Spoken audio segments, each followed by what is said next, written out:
Update: my wife cheated on me and wanted a divorce, asking for half of everything. I stayed calm and agreed. Unbeknownst to her, all my assets were in my dad's name. Part 2, that's when I dropped the bomb on him. With total calmness, I explained that the house, the cars, and all the properties Claudia thought were mine were actually in my father's name. Legally, she had no right to anything. I watched the lawyer's face pale as he realized they had signed a contract where they would not receive a single cent of what they truly wanted. The smile on Claudia's face earlier that day had been almost comical. When I told her I would accept the divorce without any problems, she looked so smug, so certain she had outsmarted me. She truly believed that everything we built together would be hers with just the snap of her fingers. Claudia thought she had me in her hands, convinced that she was smarter than me.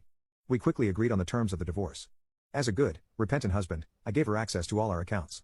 Or at least that's what she thought. The accounts in my name had only paltry amounts, just enough to appear to be the main ones. The real assets, the ones worth something, were safely in my father's hands, far from Claudia's reach. The day of the signing of the papers arrived.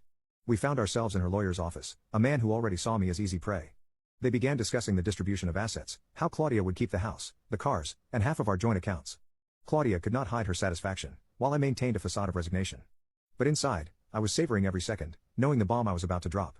Claudia left with a triumphant smile, thinking she had won. I stayed with her lawyer a little longer, and he started giving me a lecture about being responsible and taking care of my finances in the future. That's when I revealed the truth. His face went pale as he realized their plans had completely fallen apart. That night, Claudia called me, hysterical, screaming that I had cheated her and that I couldn't do this to her. I simply reminded her that she was the one who had decided to betray our marriage and had filed for divorce on her own. I told her I was sorry that things hadn't worked out as she expected, but there was nothing more I could do. The contract was signed and sealed. Legally, she had been left with absolutely nothing. The last I heard of Claudia, she was living in a small apartment, much more modest than the house we had shared. Her new love left her shortly after realizing she didn't even have a penny.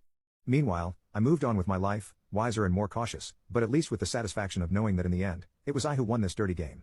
Because sometimes life teaches you that not all that glitters is gold. And that revenge is best served cold.